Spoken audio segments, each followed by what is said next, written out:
आदाब नाज़रीन, मैं अयाज़ मुग़ल और आप देख रहे हैं कांगड़ी.com पर मुद्दे की बात। आज हम जिस मुद्दे पर बात करने जा रहे हैं वो एक अहम मुद्दा है, जिस मुद्दे पर पूरे मुल्क में जो है वो चर्चा हो रही है। कॉन्स्टिट्यूशन यानी कॉन्स्टिट्यूशन हमारा आइन जो 1950 में लागू हुआ और आज तक उसकी क्या रेलिवेंस है, और जब 1950 से और आज तक में इसमें क्या तब्दीलियां हमें देखने को मिली हैं और आज इसमें इसकी क्या अहमियत है, इसके ऊपर बात करेंगे। हमारे साथ आज जुड़े हैं मुज़फ़्फ़र इकबाल ख़ान साहब। ये रिटायर्ड जज भी हैं और सुप्रीम कोर्ट में इस वक्त प्रैक्टिस भी कर रहे हैं। मैं इनसे आपका इस प्रोग्राम में खैर मकदम करता हूँ। शुक्रिया। और मैं सबसे पहले ये जानना चाहूँगा कि एक मुल्क जो है उसको कॉन्स्टिट्यूशन की ज़रूरत आखिर क्यों पड़ती है? देखिए, it's a debatable issue. Constitution की ज़रूरत क्यों है? बहुत सारे ऐसे ममालिक भी हैं जिनमें आइन नहीं है, और तरक्की याफ्ता ममालिक में अगर आप देखेंगे तो यूनाइटेड किंगडम जो है, यूके जी, उनका कोई आइन नहीं है। बिल्कुल रिटन डॉक्यूमेंट नहीं। कन्वेंशंस हैं, they are bound by the conventions, लेकिन आइन नहीं है। और हम ये भी नहीं कह सकते कि आइन ना होने के बावजूद भी उन्होंने अपने मुल्क बेहतरीन तरीके से चलाया, जमहूरी तरीके से चलाया। और हमने अपने कॉन्स्टिट्यूशन में जो पार्लियामेंट्री डेमोक्रेसी इनकॉर्पोरेट की है वो यूके से की है, हालांकि उनका कोई रिटन डॉक्यूमेंट नहीं है। अगर आप तरक्की याफ्ता मुमालिक की बात करेंगे तो America has a constitution which originally had only 7 articles. Smallest constitution of the world. लेकिन हमारा constitution blend है. It is an amalgam of all the constitutions of the world. और हमारे जो constitutional framers थे, उन्होंने तमाम दुनिया के जितने भी आइन की किताबें थी उनमें से जो अच्छी चीज़ें थी और जो रेलिवेंट थी वो इनकॉर्पोरेट की हैं इसमें। और ये एक लिविंग डॉक्यूमेंट है which will remain relevant for all the times to come. Constitutional day मनाना बहुत अच्छी बात है, इसमें कोई दो राय नहीं। We must remind to our contemporary society as well as to our posterity कि हमारा एक सेक्रेड डॉक्यूमेंट है जो 26 जनवरी 1950 को लागू हुआ हिंदुस्तान के आज़ाद होने के बाद, हमारे मुल्क की आज़ादी के बाद। और ये डॉक्यूमेंट जो है, it is a sacrosanct, it is not an ordinary document, it is not an ordinary law. ये एक सेक्रेड डिक्री है, एक सेक्रेड डॉक्यूमेंट है, और इसमें जितनी भी हमारी गवर्निंग पिलर्स हैं, जिनको हम पिलर्स ऑफ गवर्नेंस कहते हैं, विंग्स ऑफ द गवर्नेंस कहते हैं, एक चेक्स एंड बैलेंसेस रखे हैं आइन के अंदर, और हर एक को अपने हद में रखा है कि तुम ओवरस्टेप नहीं करोगे, तुम भी नहीं करोगे जी। और आइन के उस दायरे के अंदर रहकर तमाम अकाइयाँ जिनको हम कहते हैं, जिनको हम पिलर्स ऑफ द गवर्नेंस कहते हैं, विंग्स ऑफ द गवर्नेंस कहते हैं, वो अपने अपने दायरे के अंदर रहकर काम करेंगे। And there is no collusion. अब इससे ज़्यादा कि हम कॉन्स्टिट्यूशन डे को सेलिब्रेट करें, ज़रूरी ये है कि हम कॉन्स्टिट्यूशन का एहतराम करें, उसके हर प्रोविज़न का एहतराम करें। और हमारा कॉन्स्टिट्यूशन, हमारा आइन जो अगर आप देखोगे उसमें एक बहुत ही most sacrosanct, every provisions of the constitution is a sacrosanct provision, there is no doubt in it. लेकिन कॉन्स्टिट्यूशन फ्रेमर्स ने खुद ही उसमें एक पार्ट 3 रखा है। पार्ट 3 जो है वो fundamental rights of the citizens के साथ डील करता है। लेकिन पिछले चंद सालों से हम ये देख रहे हैं कि मोस्ट इंपॉर्टेंट फंडामेंटल राइट जो है वो आर्टिकल 21 और आर्टिकल 14 है, एंड आर्टिकल 19। आप इन तीनों में से किसी भी आर्टिकल को इन एब्स्ट्रैक्ट नहीं पढ़ सकते हैं। आर्टिकल 21 जो है it simply protects the life and liberty of a person. लेकिन लाइफ एंड लिबर्टी जो है वो खाली जिंदा रहने का नाम नहीं है। वो जिंदा रहने का नाम अगर खाली होता तो तुम किसी को जेल में बंद करके भी जिंदा तो मार तो नहीं रहे, उसको जिंदा रख रहे हो। लेकिन कहा नहीं, dignified human life, human life. अब उसको अगर आप नैरो इंटरप्रिटेशन देंगे तो फिर तो आप उसको किसी आदमी को, nobody can take away the life and liberty of a person with except in accordance with law. So easiest way would be to starve a man to death. You are not taking away the life and liberty, but you are facilitating his death by starving him. वो dignified life जो है वो आइन जो है ensure करता है, equality before law, equal protection of law. इन चीजों को जो आज़ादी के अलंबरदार हैं और कॉन्स्टिट्यूशनल इज़म के जो अलंबरदार हैं, जो लोग जिनकी रिस्पॉन्सिबिलिटी है, it is the responsibility of the courts, the constitutional courts, they are the guardians of the constitution, they are the protectors of the rights of the people. And you know, आज की date में court is the last hope of the least. ये courts का काम है कि जो लोग,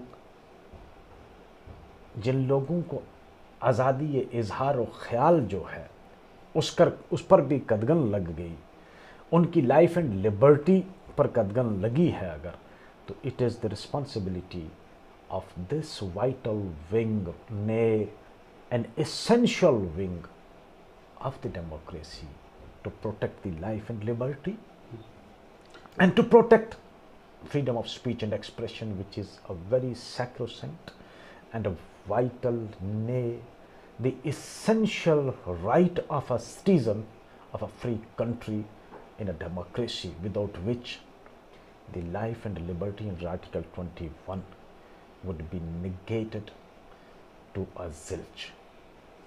बिल्कुल खान साहब, एक सवाल ये भी उठ के आता है कि क्योंकि हम देखते हैं कि 1950 जब से एनेक्ट हुआ है हमारा कॉन्स्टिट्यूशन, तब से आज तक बहुत सारी अमेंडमेंट्स भी हुई हैं। क्या लगता है कि वो जो अमेंडमेंट्स हुई हैं वो किस हद तक जो है वो वही एसेंस जो उसका बेसिक स्ट्रक्चर था वो वैसा का वैसा बचा हुआ है? यानी कि इसका बेसिक स्ट्रक्चर जो है, इसका सुप्रीम कोर्ट का जो एक जजमेंट भी है कि इसका बेसिक स्ट्रक्चर को आप चेंज नहीं कर सकते, लेकिन क्या आपको लगता है कि वो वैसा कुछ उसमें तब्दीली आपको लग रही है? देखें एजाज साहब, बेसिक स्ट्रक्चर जो है वो इंटरप्रिटेशन दी सुप्रीम कोर्ट ने। बेसिक स्ट्रक्चर एज सच जो है वो ओरिजिनल कॉन्स्टिट्यूशन का हिस्सा नहीं था। एक कॉन्स्टिट्यूशनल क्राइसिस स्टार्ट हो गया इन 70s जी, और 70s में that constitutional crisis was akin to the present day crisis, and I am saying it with all sense of responsibility as a student of law and as a student of the Constitution of India. उस वक्त भी एक crisis हो गया था कि what is the amending power of the parliament under Article 368 of the Constitution. Matter came to the Supreme Court, not once, not twice, but thrice. एक Gopalan case आया, मिनर्वा मिल केस आया, finally in Kesavananda Bharati's case, which was argued by a great jurist, Naini Palkhiwala. And this basic structure, if you will read the judgment, was basically the brainchild of Naini Palkhiwala. After many days debate in the Supreme Court finally came to the conclusion कि भाई amending power जो है, आइन की तरमीम की power जो है वो लिमिटेड है, constitute power is unlimited. Finally supreme court ने कहा कि भाई पार्लियामेंट को पावर है कि वो कॉन्स्टिट्यूशन को अमेंड कर सकती है, इवन 368 को भी अमेंड कर सकती है, और एनी पार्ट 3 को भी अमेंड कर सकती है। लेकिन the basic structure, the foundation on which this whole constitution is built, that can not be shaken by the parliament. Constitute assembly जो थी वो तो खत्म हो गई। कॉन्स्टिट्यूट पावर में तो कुछ भी था, there was no limit, but amending power by its very definition and by its very name carries a limitation on it. So parliament has a limitation. उसके बावजूद भी जायद 100 से जायद तरमीमात हुई हैं आइन के अंदर, लेकिन वो बेसिक स्ट्रक्चर के साथ टकराती नहीं। और बेसिक स्ट्रक्चर क्या है, उसके बाद भी 3-4 बेसिक स्ट्रक्चर जो हैं उसी वक्त दिए थे, secularism, parliamentary form of the government, independence of the judiciary. So whatever is stated in the preamble of the constitution is the basic structure of the constitution. For example, socialist democratic ideas, secular character of the constitution, वो parliament change नहीं कर सकती है। So the wrecking power of the parliament is restricted by the law itself. After Kesavananda Bharti बहुत सारी judgements struck down हुई। मैं पिछली जजमेंट्स में नहीं जाऊंगा। अपॉइंटमेंट ऑफ द जजेस की जो अमेंडमेंट आई थी, जो पार्लियामेंट में बिल पेश हुआ, कानून बन गया, फाइनली सुप्रीम कोर्ट में चैलेंज हुआ और supreme court set aside that amendment of the constitution, जिसमें नेशनल जुडिशियल कमीशन बना था फॉर अपॉइंटमेंट सुप्रीम कोर्ट और हाई कोर्ट के जजेस की तकर्रियों के लिए और उनकी ट्रांसफर्स के लिए। तो बेसिक स्ट्रक्चर के टचस्टोन पे ही उस अमेंडमेंट को मुस्तरद किया गया, उस अमेंडमेंट को क्रैश किया गया कि ये अमेंडमेंट बेसिक स्ट्रक्चर की वायलेशन करती है। उससे पहले भी बहुत सारी आई हैं। 2005 में आई हैव अ फेंट आइडिया, मेरे ख्याल में ऑनरेबल चीफ जस्टिस सबरवाल साहब थे उस वक़्त, उन्होंने एक जजमेंट दी थी 9th शेड्यूल पे, कि 9th शेड्यूल पे भी जो कुछ कानून रखे गए थे, they are against the basic structure, therefore they can be looked into by the supreme court. एक वेलकम जो मैं कहूँगा कि बेसिक स्ट्रक्चर जो दिया था उस वक़्त केशवानंदा भारती की जजमेंट में सुप्रीम कोर्ट ने, वो पॉलिटी को डिस्ट्रॉय करने से सेव करने के लिए था। और इतना बेहतरीन कंसेप्ट था वो जो सुप्रीम कोर्ट ने दिया केशवानंदा भारती में, कि आज तक उसके बाद डायरेक्ट कोलूजन नहीं हुआ। There was no direct conflict between supreme court and the parliament or the executive. क्योंकि उस वक्त ये लड़ाई ये थी कि भाई पार्लियामेंट सुप्रीम है या सुप्रीम कोर्ट सुप्रीम। तो जो फाइनली जो जजमेंट में आया कि neither parliament is supreme nor supreme court is supreme nor it is the executive, the prime minister of the country who is supreme, it is the constitution of this country which is supreme, which is the fountainhead of all the powers drawn by the executive, by the legislature as well as by the Supreme Court. So constitution is the creator of all these three wings.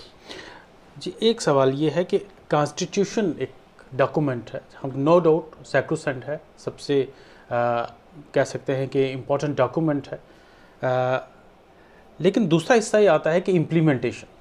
जब कोई constitution तो बना लिया गया, लेकिन वो implement उन letter and spirit ना हो, तो क्या सब लगता है आपको कि क्या वो उसकी रेलिवेंस रहती है?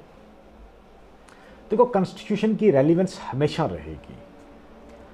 इम्प्लीमेंटिंग पार्ट जो है, ये खुद अंबेडकर ने कहा था कि भाई कॉन्स्टिट्यूशन ख़राब नहीं है, ना कभी ख़राब होगा, जो इस पर जो आदमी बैठकर इसको इम्प्लीमेंट करेगा वो ख़राब हो सकता है। ये खुद अंबेडकर ने कहा था कि कॉन्स्टिट्यूशन ख़राब नहीं हो सकता, एक लिविंग डॉक्यूमेंट है, और इसको इसीलिए इसकी अमेंडमेंट का प्रोसीजर इतना आसान रखा है, unlike the most democratic countries where the amendment is through a referendum. यहाँ पार्लियामेंट बैठती है और रेजोल्यूशन पास करके इसको अमेंड करती है, और अंडर आर्टिकल 368 2/3 मेजॉरिटी के साथ इसको अमेंड करती है। ये एक लिविंग डॉक्यूमेंट है, और इसका हम ओथ भी लेता है। हमारा प्राइम मिनिस्टर से लेकर मेंबर पार्लियामेंट तक, एमएलए तक, और मिनिस्टर स्टेट की जो गवर्नमेंट है वो सब इसका ओथ भी लेते हैं। क्या हम इसकी पासदारी भी करेंगे, और हम अपनी ड्यूटी इसके मुताबिक सरंजाम देंगे। ओथ इसीलिए लेते हैं कि ये एक सैक्रोसेंट डॉक्यूमेंट है, और this is the guiding factor जी। अब ये है कि कुछ इसमें दो राय नहीं, जो आपका मुझे सवाल से जो मुझे खदशा लगा, क्योंकि ये खदशा जो है ये पब्लिक में है कि आज कॉन्स्टिट्यूशन की पासदारी नहीं हो रही है, और इसमें कोई शक नहीं, हर दौर में जब भी अथॉरिटेरियनिज्म और मेजॉरिटेरियनिज्म यहाँ हुआ, उसकी मिसाल जो है वो तारीख में मिलती है। आज़ादी के बाद भी 1975 में जब इमरजेंसी लागू हुई, फंडामेंटल राइट्स को सस्पेंड किया गया, उससे पहले पार्लियामेंट में जब बहस हुई तो सुप्रीम कोर्ट पर बड़ी तनकीद हुई, जब इन्होंने अमेंड किया आर्टिकल 13 को और वर्ड लॉ को डिफाइन किया कि amendment of the constitution will not be a law. उस वक्त भी ये सवाल उठाया गया था कि भाई पार्लियामेंट जो है वो कानून बनाने वाली अथॉरिटी है, and it is a sovereign function, and it is the parliament and the prime minister who represents the will of the people of this country, not the supreme court. But yet finally the constitutionalism prevailed. आज भी लोगों में एक खदशा है कि constitutional rights जो हैं, fundamental rights, particularly right to freedom of speech and expression को जो है एब्रिज किया जा रहा है,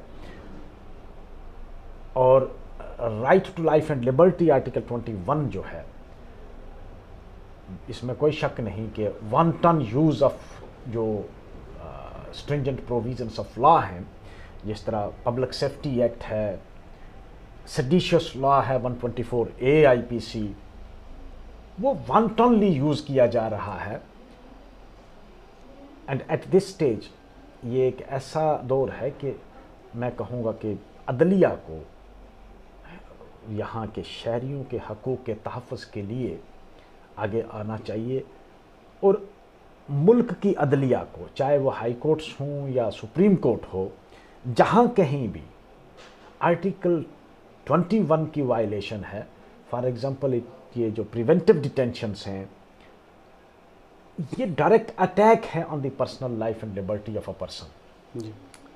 और आर्टिकल 19 जहाँ वायलेट है, it is my freedom of speech and expression, I can speak anything against the establishment, that is my right. इसको प्रोटेक्ट करना किसी भी मुल्क की, अब तरक्की के लिए आप देखोगे लाजम चीज़ ये है कि दो चीज़ें उस मुल्क में जब तक नहीं हुई हैं वो मुल्क तरक्की नहीं कर सका। अब वेस्ट कंट्रीज़ में अगर जाओगे, जब तक कि वो मुल्क लिबरल नहीं हुए, और जब तक उन ममालिक ने अपने शहरियों को आज़ादी नहीं दी, वो तरक्की नहीं कर पाए। अब बात लंबी हो जाएगी। ड्यू प्रोसेस, सबसे पहले यूके की पार्लियामेंट में ये वर्ड यूज हुआ है 1354 में। एक पार्लियामेंटेरियन ने कानून बनाया जिसको for the first time word due process इस्तेमाल किया गया कि किसी आदमी को आप उसकी ज़मीन नहीं छीन सकते, उसका घर नहीं छीन सकते, उसको आप पकड़ नहीं सकती पुलिस, उसको आप जेल में बंद नहीं कर सकते और उसको मार नहीं सकते। मारना लास्ट में है। अगर आप उसको पढ़ोगे तो मारना जो है वो लास्ट में है कि you cannot kill him, you cannot take his life. तो इंतहा है उसका। लेकिन इंपॉर्टेंट क्या चीज देखो, पहले है जमीन, तुम उसको you can't take his land off, or tenement, nor thence comes taken। फिर क्या, nor confinement। उसके बाद है nor he will be deprived of his life without being put to answer in due process of law। यानी सबसे important क्या चीज है कि तुम एक आदमी की जमीन छीन लो, वो मोर इंपॉर्टेंट है, because that will be killing thousands times before you have been killed. उसके बाद है कि तुम्हारा छत को छीन ले, that is more dangerous than killing a person. ये कब की मैं बात कर रहा हूं, 1354 पार्लियामेंट, यूके की पार्लियामेंट में यह कानून बना। वही कानून ड्यू प्रोसेस फिर अमेरिका में 450 साल के बाद 5th अमेंडमेंट आई अमेरिकन कॉन्स्टिट्यूशन में, जिसमें उन्होंने कहा कि no person shall be deprived of his property and his life except without due process of the law. Same वही हमारे आर्टिकल 21 में 1950 में इनकॉर्पोरेट हुआ, no man shall be deprived of his life and liberty except in accordance with law. So the due process concept, which was incorporated and which was for the first time innovated by the British Parliament, was incorporated in Article 21 of our Constitution। और ये इतना important है किसी मुल्क की तरक्की के लिए और उसकी जमहूरियत की पासदारी के लिए कि इन 3 आर्टिकल्स को अगर आप कॉन्स्टिट्यूशन से निकाल देंगे तो it remains a skeleton without blood and flash. Article 90 हमारे कॉन्स्टिट्यूशन का, आर्टिकल 21 एंड 14 को अगर आप निकाल देते हैं तो whole constitution remains a skeleton.